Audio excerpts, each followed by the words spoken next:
Actually, syempre yung pinaka-mindset ko lang muna is to earn minutes. So, ngayon nag-learn pa ako kung paano ako mag-translate from amateur to pro basketball. Well, it's actually hard kasi maraming aspect na kailangan mong tignan and mas matatalino na kasi yung mga kalaban dahil mga pro na mas pili na to eh. So, mas mahirap yung transition niya pero ganoon naman ako eh. Mas gusto ko yung mas challenge kasi mas nakakapag-focus ako. Mas, alam mo yun, mas gusto ko yung mga may ganong may pressure.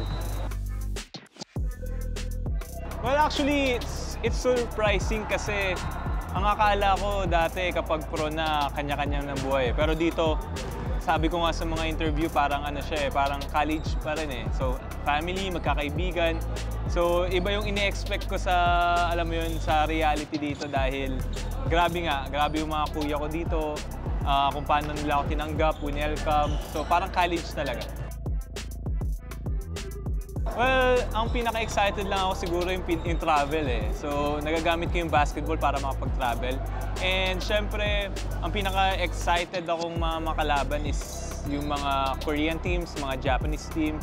So, kasi syempre, yung iba, di ba, may mga Pinoy na nandun. So, excited ako makatapat sila kasi yung iba doon, teammate ko, yung iba doon, college na nakakalaban ko. So, yun.